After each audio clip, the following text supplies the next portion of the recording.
everybody. And we've got microphones again. Sefo, can you just talk about the struggles you guys had offensively and the way you guys were able to battle through that and find a way to get this win?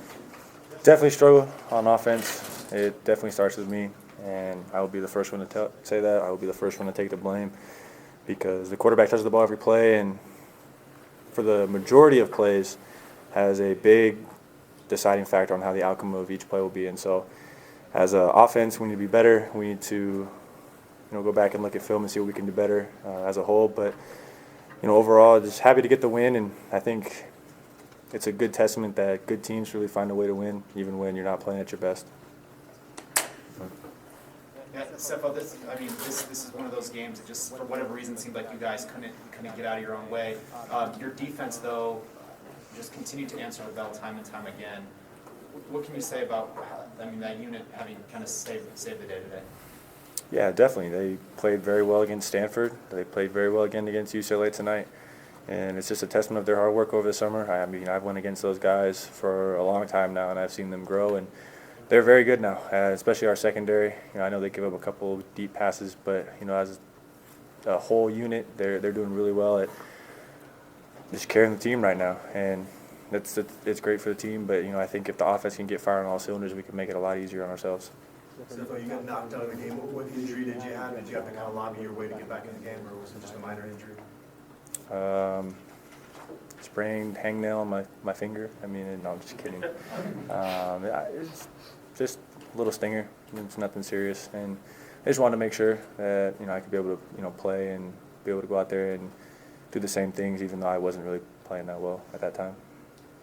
Sefo, you guys just won your 7th game, which means you will finish over 500 no matter what. Does that mean anything to you? It does. With all the negatives that tonight brought and with the amount of negativity on offense especially, it's great to be 7-2. It's a lot better than being on the opposite end, 2-7, and just trying to fight for respect. And so there's a lot to learn from this game, but to be able to keep going in the right direction, no matter how small of a step, is always a great thing to see.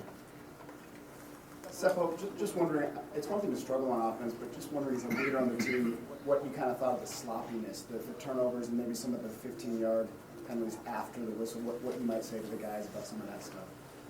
It's sloppy. If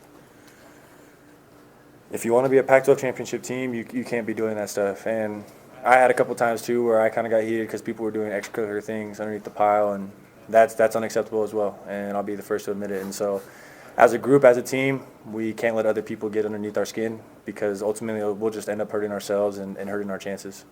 Sefo, there was a drive there in that third quarter where the face mask penalty was called on you, and it looked like you looked right at the ref, kind of screamed at him, and he didn't even throw the flag. At that point, were you just going to march it down the field no matter what?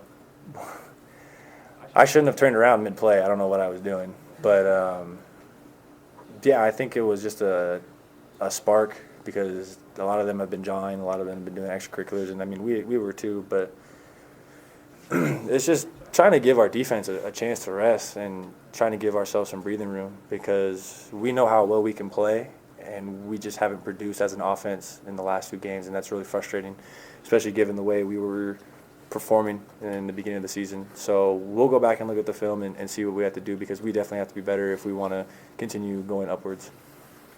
As you mentioned, it is 2 games in a row.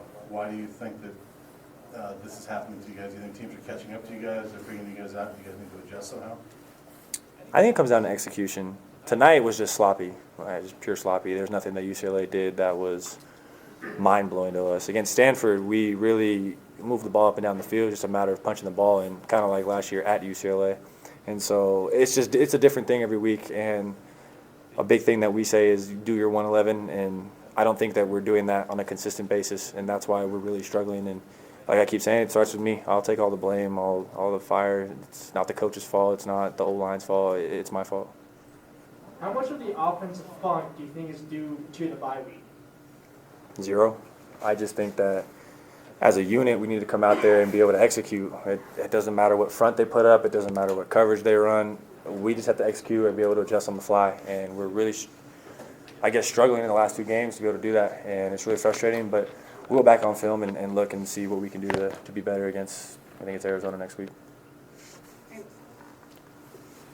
With the discipline and the sloppiness, how concerned are you about kind of where this team is and maybe how they respond? I'm not worried. We'll fix it. I'll fix it, one of the captains will fix it, because we will not let this season be taken away from us from our own harm, from our own misdoing. And so we'll fix it starting tomorrow, because it's unacceptable as captains to have that on your team. It's unacceptable for captains to be doing it, and so we'll definitely fix it tomorrow.